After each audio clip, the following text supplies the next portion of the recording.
Finally IQ নিও 10 এর ছোট ভাই লঞ্চ হয়ে গেল আইকিউ নিও 10 আর নামে এন্ড এটা কিন্তু আমাদের হাতে চলে এসেছে বেশ কয়েকদিন আগেই।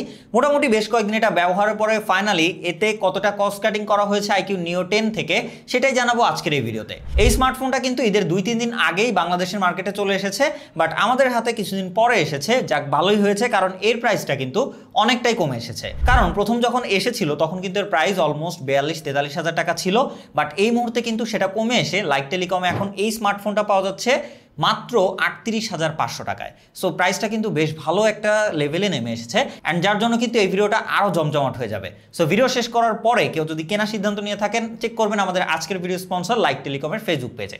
ভিডিও ডেসক্রিপশন বক্সে তাদের লিঙ্ক, নাম্বার, অ্যাড্রেস সব কিছু দেওয়া থাকবে। প্রথমত ফোনটা ডিজাইন কিন্তু এখানে দুইটা ফোনের মিক্সচার আপনারা দেখতে পাবেন। একটা হচ্ছে আইকিউ Z9 টার্বো, যেটা হচ্ছে এর ক্যামেরা বাম্প, অ্যান্ড দ্বিতীয়ত হচ্ছে ডিজাইনটা টোটালি আইকিউ নিও 9, শুধুমাত্র কালারে আপনারা চেঞ্জ পাবেন। আদারওয়াইজ আইকিউ নিও 10 এ কিন্তু পেছনের ব্যাক শেলটা ছিল গ্লাস, বাট এবার কিন্তু কস্ট কাটিং করে টোটালি প্লাস্টিক বিল্ড করা হয়েছে, মানে ফ্রেম প্লাস্টিক, তার সাথে ব্যাকটাও কিন্তু প্লাস্টিকের পাচ্ছেন। সো দুইটা ডিভাইসের সমন্বয় এখানে ডিজাইন আপনারা দেখতে পাবেন। আদারওয়াইজ পোর্টস অ্যান্ড বাটন কিন্তু সব ঠিকঠাক পজিশনেই রয়েছে, কোনো কিছু ডিফারেন্স নাই। তবে ইন্টারেস্টিং ব্যাপার এখানে রয়েছে যে মাত্র 7.98 মিলিমিটার থিকনেসের এই পাতলা ফোনটাতে আইকিউ ইমপ্লিমেন্ট করেছে 6400 mAh এর ম্যাসিভ ব্যাটারি। সো এটা কিন্তু পসিবল হয়েছে সিলিকন কার্বন টেকনোলজির কারণে, যেটা নিয়ে আমরা ব্যাটারি পার্টে কথা বলবো। আদারওয়াইজ এই ফোনটার ডিজাইন নিয়ে কিন্তু খুব একটা হতাশ হওয়ার কিছু নাই। তার পাশাপাশি ডিসপ্লেটা কিন্তু সিমিলার টু আইকিউ নিও 10, সো ওই রকমই ডিসপ্লে পাচ্ছেন আপনারা। 1.5K প্যানেল, 6.78 ইঞ্চির, এখানে 1 বিলিয়ন কালার সাপোর্টেড একটা ডিসপ্লে রয়েছে, যেটা কিন্তু 144 হার্টজের। তার পাশাপাশি এটাতে HDR10+ এর সাপোর্ট রয়েছে এবং 4500 নিটসের পিক ব্রাইটনেস সাপোর্ট করছে। ওভারঅল এই ডিসপ্লেটা নিয়ে ভিজিবিলিটি নিয়ে কোনো প্যারা খেতে হবে না, ইনডোর আউটডোর যে কোনো জায়গায় ধুমায় ইউজ করবেন, কোনো রকম কোনো সমস্যা নেই এর ব্রাইটনেস নিয়ে। তার পাশাপাশি এই ডিসপ্লের colour reproduction, colour contrast, viewing angle সবকিছু কিন্তু দুর্দান্ত ছিল। জোস একটা ডিসপ্লে এক্সপিরিয়েন্স পাবেন এই ফোনটা ব্যবহার করে। তার পাশাপাশি বেজেলও কিন্তু খুবই মিনিমাল এবং ন্যারো, যেটা কিন্তু আরও ভালো একটা এক্সপিরিয়েন্স দেয় ডিসপ্লে বা কন্টেন্ট ওয়াচিং এর ক্ষেত্রে। তবে প্রোটেকশনের দিক থেকে এই চাইনিজ ফোনগুলো কিন্তু সবসময় নজরের বাইরে থাকে। এই ফোনগুলোতে আপনারা নর্মালি স্কটস সেনসেশন আপের একটা হচ্ছে প্রোটেকশন লেভেল পাচ্ছেন, যেটা মোটামুটি একটা স্ট্যান্ডার্ড মেনটেন করছে। তবে ইন ডিসপ্লে ফিঙ্গারপ্রিন্টের দিকে কিন্তু আবার একটু কমতি রয়েছে। এবার আইকিউ নিও 10 এ কিন্তু আমরা আল্ট্রাসনিক ফিঙ্গারপ্রিন্ট দেখতে পেয়েছিলাম, বাট এইটাতে একটু কস্ট কাটিং করে এখানে অপটিক্যাল ফিঙ্গারপ্রিন্ট দেওয়া হয়েছে, যেটা কিন্তু মোটামুটি যথেষ্ট ফাস্ট অ্যান্ড অ্যাকুরেট। তবে আল্ট্রাসনিক দিলে কিন্তু ব্যাপারটা আরও জমে যেত। ওএস হিসেবে কিন্তু আপনারা ফান্টাসওএস 15 পেয়ে যাচ্ছেন, যেটা কিন্তু best on Android 15। So out of the box ফোনটাতে আপনারা অ্যান্ড্রয়েড 15 পাচ্ছেন, মানে এই ফোনটা কিন্তু আইকিউ ক্লেম করছে 3 বছরের সফটওয়্যার আপডেট দিবে এবং 4 বছরের সিকিউরিটি আপডেট দিবে। মানে 15 এ পেলে 16, 17, 18 পর্যন্ত একদম লেটেস্ট অ্যান্ড্রয়েডের সাথে এই ফোনটা ব্যবহার করার সুযোগ পাচ্ছেন। আদারওয়াইজ যদি আমরা এখানে ইউআই নিয়ে কথা বলি, সেটা কিন্তু যথেষ্ট ক্লিন ছিল। এটা যেহেতু ইন্ডিয়ান ডিভাইস, তো খুব একটা ব্লোটওয়্যার বা তেমন কোনো রকম খুব একটা কিছু দেখি নাই। তবে দু একটা অ্যাপ্লিকেশন রয়েছে, চাইলে আপনারা সেগুলো কিন্তু আনস্টল করে ব্যবহার করতে পারেন। আদারওয়াইজ খুবই ক্লিন এবং তার সাথে কিন্তু যথেষ্ট অপটিমাইজ লেগেছে আমার কাছে। এইটা ব্যবহার করে কিন্তু ল্যাগ, ফ্রেম ড্রপ বা কোনো রকম বাক ভাল্লুকের দেখা আমরা পাইনি। আদারওয়াইজ যথেষ্ট ইউজার ফ্রেন্ডলি এবং কাস্টমাইজেশনের অনেক অপশন রয়েছে। আপনারা যারা ফান্টাসওএস ব্যবহার করেন তারা এটা বেশ ভালো করেই জানেন। তার পাশাপাশি এবার কিন্তু LPDDR5X র্যামের পাশাপাশি UFS 3.1 এর স্টোরেজ সাপোর্ট পাচ্ছেন আপনারা এই ফোনটিতে। তবে যদি আপনারা 128 জিবির বদলে 256 জিবি ভ্যারিয়েন্টে যান, তাহলে কিন্তু UFS 4.1 এর সাপোর্ট পাচ্ছেন। সো বুঝতেই পারছেন একটা 40,000 টাকা নিচের ফোনে UFS 4.1, যা কিন্তু লাখ টাকার ফ্ল্যাগশিপ ফোনগুলোতে দেখা যায়। সো এই জায়গা থেকে অবশ্যই একটা থামস আপ না দিলেই নয় এই আইকিউকে, বিকজ এত কম দামে এত ভালো UFS স্টোরেজ নিয়ে আসার কারণে, যার জন্য কিন্তু এই ফোনগুলো আপনারা লং টাইম গেমিংয়ের ক্ষেত্রে হোক বা মাল্টিটাস্কিংয়ের ক্ষেত্রে হোক অথবা লং রান ইউজের ক্ষেত্রেও কিন্তু কোনো রকম স্লো, হ্যাং, ল্যাগ এরকম কোনো কিছু পাবেন না। সো খুবই ফাস্ট অ্যান্ড রেসপন্সিভ ছিল। আমরা অ্যাপ ওপেনিং ক্লোজিং থেকে শুরু করে এখানে কিন্তু আমরা যদি হেভি অ্যাপ্লিকেশনগুলো ব্যবহার করি বা মাল্টিটাস্কিংয়ের কথা বলি, সেখানে কিন্তু র্যামটা যথেষ্ট অপটিমাইজ ছিল এবং যথেষ্ট ফাস্ট একটা এক্সপিরিয়েন্স দিয়েছে এই ফোনটি ব্যবহার করে। ফাইনালি চলে আসি ফোনটার মেইন হাইলাইট পার্টের দিকে, সেটা হচ্ছে এর পারফরমেন্স। ফোনটিতে আপনারা দেখতে পাবেন স্ন্যাপড্রাগন 8S Gen 3 প্রসেসর, যা 4 ন্যানোমিটার আর্কিটেকচারে বিল্ড করা একটা অক্টাকোর প্রসেসর, এবং এইটার পারফরমেন্স কিন্তু তুখর লেভেলের। আন্ডারডুস করে আপনারা 4 লাখ প্লাস স্কোর দেখতে পাবেন। তার পাশাপাশি এই হেভি পারফরমেন্স সেন্ট্রিক প্রসেসরকে কুল রাখার জন্য এবার কিন্তু আইকিউ এখানে 6043 মিলিমিটারের ভ্যাপর কুলিং সিস্টেম ব্যবহার করেছে ফোনটাকে ঠান্ডা রাখার জন্য, এবং যেটা কিন্তু আমরা পরতে পরতে লক্ষ্য করেছি। এই ফোনটা দিয়ে আমরা বেশ কিছু কিছু হেভি টাইটেল গেম প্লে করেছি, যেমন পাবজি, অ্যাসফাল্ট 9, তার সাথে কার স্ট্রিটের মতো 3 টাইটেল গেমগুলো ব্যবহার করেও কিন্তু আমরা এই ফোনটাকে খুব বেশি হিট জেনারেট করতে দেখিনি। প্রথমত চলে আসি পাবজির ক্ষেত্রে। এই ফোনটাতে আপনারা স্মুথ এক্সট্রিম প্লাস মানে 90 FPS এর সাপোর্ট পেয়ে যাবেন। আদারওয়াইজ আলট্রা এইচডির আগ পর্যন্ত সব সেটিংয়ে আপনারা 60 FPS এ পাবজি প্লে করতে পারবেন এই স্মার্টফোনটি দিয়ে। সেক্ষেত্রে আমরা পারফরমেন্সের কথা বললে স্মুথ এক্সট্রিম প্লাস মানে 90 FPS এ কিন্তু আমরা কনস্ট্যান্ট এখানে 85 থেকে শুরু করে 90 FPS এর আশেপাশেই পেয়েছি। খুব একটা FPS ড্রপ করতে দেখিনি, যেহেতু এখানে ফোনটা কিন্তু খুব একটা হিট হচ্ছিল না। তার পাশাপাশি হিটিংও আমরা সর্বোচ্চ 40 থেকে 42 এর আশেপাশে দেখতে পেয়েছি। সেটা কিন্তু খুব বেশি হিটিং না, যেহেতু প্লাস্টিক ব্যাগ খুব একটা হাতেও লাগে না। এই ব্যাপারটা আমার কাছে বেশ ভালো লেগেছে, যার জন্য পারফরমেন্সও কিন্তু যথেষ্ট কনস্ট্যান্ট ধরে রাখতে পারছিল এই স্মার্টফোনটি।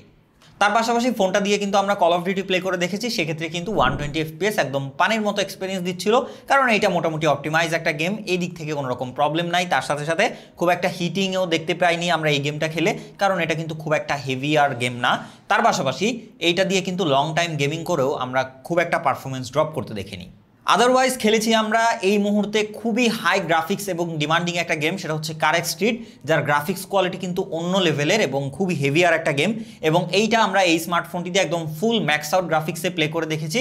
সেখানে আমরা দেখতে পেয়েছি যে কখনো কখনো 30-32-এও কিন্তু চলে আসছিল FPS। তার পাশাপাশি ম্যাক্সিমাম টাইমে কিন্তু আমরা 45 থেকে 50, আবার কখনো কখনো 60তেও যাচ্ছিল, যখন আশেপাশে খুব একটা গাড়ি টাড়ি ছিল না বা খুব একটা ক্র্যাশ করে নাই, তখন কিন্তু একটা 60 FPSও দিচ্ছিল, বাট সেটা খুবই কম। তবে যদি আমরা গ্রাফিক্স এখানে 4-এ দেই, তাহলে কিন্তু আবার এটা একদম কনস্ট্যান্ট 55 থেকে 60 FPS ডেলিভার দিচ্ছিল। তো সেই জায়গা থেকে বলতেই হচ্ছে এই পারফরমেন্স বা এই প্রসেসরটা কিন্তু যথেষ্ট পাওয়ার ডেলিভারি করতে পারে। যারা গেমিং রয়েছেন, হেভি টাইটেল গেম খেলেন বা একদম কম্পিটিটিভ গেম খেলেন, সো তাদের জন্য কিন্তু এইটা খুব ভালো একটা চয়েস। তার পাশাপাশি হিটিংও কিন্তু আমরা এই গেমের ক্ষেত্রে সর্বোচ্চ 42 থেকে 44 ডিগ্রির আশেপাশেই দেখতে পেয়েছি, সেক্ষেত্রে এটাও কিন্তু খুব একটা বেশি বলা যাচ্ছে না। তো এখানে আসলে বোঝাই যাচ্ছে যে এই প্রাইসে এইটা আসলে কতটা পাওয়ার ডেলিভারি করতে পারবে বা কতটা পারফরমেন্স আউটপুট দিতে পারবে আপনাকে, যদি গেমিং বা কম্পিটিটিভ গেমার হয়ে থাকেন আপনি। ফাইনালি চলে আসি ফোনটার ক্যামেরার দিকে। গেমিং ফোনগুলোতে আমরা সবসময় দেখতে পেয়েছি যে ক্যামেরার সাথে কিন্তু বড় একটা বৈষম্য থাকে, তাদের পারফরমেন্স টপ নচ, ক্যামেরা একদম নিচে। বাট আইকিউ কিন্তু রিসেন্টলি আমরা দেখতে পাচ্ছি ক্যামেরা তো বেশ ভালো কাজ করছে। রিয়ারে রয়েছে ডুয়েল ক্যামেরা সেটআপ, একটা হচ্ছে 50 মেগাপিক্সেল f1.8, সাথে ওএস রয়েছে, মেইন সেন্সর যা সনির IMX882, অ্যান্ড রয়েছে একটা আলট্রা ওয়াইড লেন্স যেটা কিন্তু 8 মেগাপিক্সেল f2.2 অ্যাপাচারের, এবং ফাইনালি ফ্রন্টে রয়েছে একটা 32 মেগাপিক্সেলের ফ্রন্ট ক্যামেরা। সেদিক থেকে যদি আমরা এখানে আউটপুটের কথা বলি, দিনের বেলাতে কিন্তু ডিটেল মোটামুটি ভালোই লক্ষ্য করেছি, তবে এক্সপেকটেশন আরেকটু বেটার ছিল, যেহেতু আমরা IQ Neo 10 থেকে আসছি। তার পাশাপাশি যদি কালারের কথা বলি, রিয়ার সেন্সরটা মোটামুটি ন্যাচারাল রাখার ট্রাই করলেও ম্যাক্সিমাম ছবিতে আপনারা একটু বুস্ট আপ কালার লক্ষ্য করবেন, তার সাথে একটু পাঞ্চি কালার, তবে কালারটা আসলে কনস্ট্যান্ট না, আশেপাশের এনভায়রনমেন্ট অনুযায়ী কালারটা শিফট হতে দেখেছি আমরা, এক এক ছবিতে একটু এক এক রকম টাইপের কালার আউটপুট দিচ্ছিল।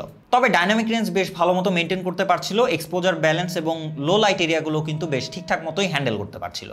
তার সাথে সাথে HDRও কিন্তু চোখে লাগার মতো ছিল। তবে আপনারা লক্ষ্য করবেন যে হিউম্যান পিকচারের ক্ষেত্রে আপনারা যদি ছবিগুলো একটু জুম করে দেখেন, তাহলে কিন্তু ফেসটা জায়গায় জায়গায় একটু স্মুথ করে দিচ্ছিল, সো এই ব্যাপারটা আর একটু ডিটেল হওয়া উচিত ছিল। আদারওয়াইজ এটা আমি ব্যালেন্স পর্যায়ে রাখবো এর মেইন সেন্সরকে। তার পাশাপাশি 8 মেগাপিক্সেলের আলট্রা ওয়াইড লেন্স কিন্তু মোটামুটি দিনের বেলাতে বেশ ভালোই আউটপুট দিচ্ছিল একটা গেমিং ফোন হিসেবে চিন্তা করলে। তবে 8 মেগাপিক্সেলের একটা ছোট সেন্সর হয়, এখানে কিন্তু ডিটেলের অবশ্যই আপনারা একটু ঘাটতি লক্ষ্য করবেন। তার পাশাপাশি যদি কালারের কথা বলি, এইটা একটু ওয়ার্ম কালার আউটপুট দিয়ে থাকে মেইন সেন্সরের থেকে। পোর্ট্রেটের দিকে এখানে কোনো টেলিফটো লেন্স না থাকায় জাস্ট দুইটা ফোকাল লেন্থে আপনারা আউটপুট নিতে পারবেন, একটা 1x এবং আরেকটা হচ্ছে 2x। 1x মোটামুটি ভালোই লেগেছে আমার কাছে, আবার ডিটেলের দিক থেকেও 1xটা আমার কাছে একটু বেশি ভালো লেগেছে। আদারওয়াইজ এক্সপোজার ব্যালেন্স, তার সাথে কালার একটু পাঞ্চি দিচ্ছিল, এক্সপোজারটা ঠিকঠাক মতোই মেনটেন করতে পারছিল। ওভারঅল সবকিছু মিলিয়ে এইটাকে আমি স্ট্যান্ডার্ড পজিশনেই রাখবো, তবে এজ ডিরেকশনটা আরেকটু ভালো হওয়া অবশ্যই দরকার ছিল, তাহলে কিন্তু এটা মোটামুটি অনেকটাই IQ 10 লেভেলে যেতে পারতো। বাট যেহেতু সেটা বড় ভাই তো বড় ভাই, সো কস্ট কাটিং একটু থাকবেই। এবং তার পাশাপাশি ফেসগুলোকে একটু বেশি স্মুথ করছিল এই পোর্ট্রেটের দিকে এসে। ফাইনালি এর 32 মেগাপিক্সেলের সেলফি ক্যামেরা যথেষ্ট ডিটেল পিকচার আউটপুট দিচ্ছিল। তার পাশাপাশি এটার যদি কালারের কথা বলি, সেটাও মোটামুটি ঠিকঠাক মতো মেনটেন করতে পারছিল। এক্সপোজার ব্যালেন্স, ডায়নামিক রেঞ্জ সেটাও ঠিক ছিল। তবে আপনারা ফ্রন্ট ক্যামেরাতে একটু জুম করলে একটু স্মুথনেস দেখতে পাবেন। আপনারা সবাই জানেন IQ বা ওপো টাইপের যে ফোনগুলো রয়েছে, সেগুলোর ফ্রন্ট ক্যামেরাটা একটু হচ্ছে ফেসটাকে সাদা করে ফেলে, একটু স্মুথ করে যাতে দেখতে সুন্দর লাগে। সো এই ব্যাপারটা এক একজনের পার্সোনালিটির উপরে ডিপেন্ড করবে যে তার কাছে এই ফুটেজটা কেমন লাগবে। আমার কাছে গেমিং ফোন হিসেবে ঠিকঠাক লেগেছে। তার পাশাপাশি লো লাইটে আসলেও কিন্তু এই ফোনটা বেশ ভালো চমক দেখিয়েছে। প্রসেসিং আমার কাছে বেশ ভালো লাগে আইকিউ এর বরাবরই। তারা কিন্তু অল্প লাইট পেলেও সেটাকে প্রসেস করে বেশ ভালো কালারফুল এবং তার সাথে ভালো লাইট নিয়ে এসে বেশ ভালো ডিটেল পিকচার আউটপুট দিতে পারে এবং এটা আমরা তাই দেখেছি। তার পাশাপাশি নয়েজ গেনও কিন্তু খুব একটা বেশি ছিল না এবং এখানে কালারটা একটু বুস্ট করে একটু কন্ট্রাস্টি কালার আউটপুট দেয়, যেটা কিন্তু আবার চোখের দেখাতে বেশ ভালোই লাগে দেখতে। ফাইনালি ফোনটা রেয়ারে আসলে আপনারা 4K 60 FPS এ ভিডিও রেকর্ড করার সুযোগ পাচ্ছেন। গেমিং ফোন বিবেচনায় এটা ঠিকঠাক আমি অবশ্যই বলবো। কালার মোটামুটি ঠিকঠাক আউটপুট দিচ্ছিল, তার সাথে ডিটেইল এবং এক্সপোজার ব্যালেন্সও যথেষ্ট ভালো ছিল। স্ট্যাবিলিটি একটু কমতি, আমি বলবো স্ট্যাবিলিটিটা আর একটু বেটার হতে পারতো। আদারওয়াইজ সব কিছু মিলিয়ে কিন্তু এটা খুব একটা খারাপ আউটপুট দিচ্ছে না। আপনি যদি কন্টেন্ট ক্রিয়েটর হিসেবে বা হচ্ছে গেমার হিসেবে বা গেমিং ফোকাস ফোন হিসেবে চিন্তা করেন, তাহলে কিন্তু এইটার ভিডিও যথেষ্ট আপনাকে স্যাটিসফাই করতে পারবে এবং এটা দিয়ে মোটামুটি আপনি রেগুলার কাজ ইজিলি চালাতে পারবেন। তার পাশাপাশি ফ্রন্ট ক্যামেরা দিয়ে আপনারা 4K 30 FPS এ ভিডিও করার সুযোগ পাবেন, তবে এইখানে কোনো রকম স্ট্যাবিলিটি না থাকায় মোটামুটি বেশ শেকি ভিডিও আপনারা পাবেন ফ্রন্ট ক্যামেরা দিয়ে। সেক্ষেত্রে আমি বলবো যে যদি আপনারা স্ট্যাবল রেখে ভিডিও করতে পারেন তাহলে বেশ ভালো হয়। আদারওয়াইজ এখানের ভিডিওটা কিন্তু যথেষ্টই ক্রপ হয়ে যায়। সো আমরা হাত দিয়ে এরকম অনেকটা দূরে রেখেও দেখতে পাচ্ছিলাম, খুব বেশি ফোকাল লেন্থ পাচ্ছিলাম না ওয়াইড, মোটামুটি বেশ টাইট একটা ফোকাল লেন্থ বলবো। সবশেষে এর আরও একটা চমকদার পার্ট হচ্ছে এর ব্যাটারি সেগমেন্ট। ফোনটাতে কিন্তু এত পাতলা হওয়া সত্ত্বেও এটাতে সিলিকন কার্বন টেকনোলজি দিয়ে 6400 mAh এর ব্যাটারি ব্যবহার করা হয়েছে। তার পাশাপাশি 80 ওয়াটের ফাস্ট চার্জিং সাপোর্ট থাকছে। এই ফোনটা 0 to 100 চার্জ হতে অলমোস্ট 1 ঘন্টা 5-7 মিনিট আর এরকম সামথিং লাগে। তার পাশাপাশি একবার যদি এই ফোনটাকে আপনারা চার্জ করেন, যদি হেভি ইউজ করেন, তারপরেও কিন্তু আপনারা অলমোস্ট 7 ঘন্টার আশেপাশে স্ক্রিন অন টাইম পাবেন এবং যদি আপনারা লাইট ইউজ করেন তাহলে কিন্তু দেখা যাবে 10 থেকে 12 ঘন্টার স্ক্রিন অন টাইম পাবেন এই ফোনটি ব্যবহার করে। এবং যদি আপনারা নর্মালি ব্যবহার করেন তাহলে ইজিলি আপনারা 1.5 দিন থেকে 2 দিনও ব্যাটারি ব্যাকআপ নিতে পারবেন এই ফোনটার ব্যাটারি দিয়ে। তো সেই জায়গা থেকে বলতেই হচ্ছে একদম গেমার যদি হয়ে থাকেন, একবার চার্জ করবেন, একদম ধুমায়া চালাবেন, সারাদিন চালাবেন, কোনো রকম ব্যাটারি নিয়ে টেনশন হতে হবে না। সবশেষে আইকিউ নিও 10 আমরা যে ব্যাপারটা নিয়ে খুবই টেনশন করছিলাম সেটা হচ্ছে তার নেটওয়ার্ক ইস্যু, কারণ প্রচুর নেটওয়ার্ক ইস্যু হচ্ছিল। অ্যান্ড এই যে তার ছোট ভাই আসলো, এটা কিন্তু আমার কাছে মনে হচ্ছে যে মোটামুটি এই প্রবলেমটা সলভ করে এসেছে। আমরা এটা দিয়ে মোটামুটি বেশ কয়েকটা সিম ব্যবহার করেছি, আমার নিজের পার্সোনাল বাংলালিংক সিম, রবি সিম, সবাই জানেন হয়তো, প্রত্যেক ভিডিওতে আপনাদেরকে বলি। সো ওই সিমগুলো কিন্তু ব্যবহার করে দেখেছি অ্যান্ড ঢাকার এই পজিশনে থেকে কিন্তু আমরা খুব একটা কোনো রকম নেটওয়ার্ক ইস্যু বা কল ড্রপ ইস্যু পাইনি, বেশ লং টাইম কলে কথা বলেও। সো সেই জায়গা থেকে বলতে পারছি আপাতত যে এই ফোনটা নিয়ে মোটামুটি নেটওয়ার্ক ইস্যুতে কেউই পড়বেন না আপাতত। তারপরেও বলা যাচ্ছে না, আইকিউ নিও 10 কিন্তু আমরা শুরুতে দেখিনি, বাট পরে আস্তে আস্তে বের হয়েছে। সো এই ফোনটা যখন আস্তে আস্তে সবার কাছে যাবে, সো তখন হয়তো এইটা আরও ভালো মতো আমরা বুঝতে পারবো, কারণ এক একজন এক এক লোকেশনে থাকে, তার ওইখানের আশেপাশের এরিয়ার নেটওয়ার্কের অবস্থাও এক এক রকম থাকে। সো এটা আসলে কখনোই 100% শিওর দিয়ে বলা যায় না। তারপরেও দেখা যাক, সেই জায়গা থেকে আমি যতটুকু ব্যবহার করেছি কোনো রকম নেটওয়ার্ক জনিত কোনো প্রবলেমে পড়িনি। সো সব কিছু মিলে এখন চলে আসি কনক্লুশনে যে এই বাজেটে এই ফোনটা আসলে কেমন পারফর্ম করছে। প্রথমত আমি বলবো এটা টোটালি গেমার সেগমেন্টের একটা স্মার্টফোন, ভালো ব্যাটারি ব্যাকআপ, ভালো পারফরমেন্স, তার সাথে মোটামুটি ভালো ডিসপ্লে, তার সাথে ওভারঅল সব কিছু মিলিয়ে এটা যা দিচ্ছে তা কিন্তু এই বাজেটে বেশ ভালো একটা পজিশন ধরে রাখতে পারছে।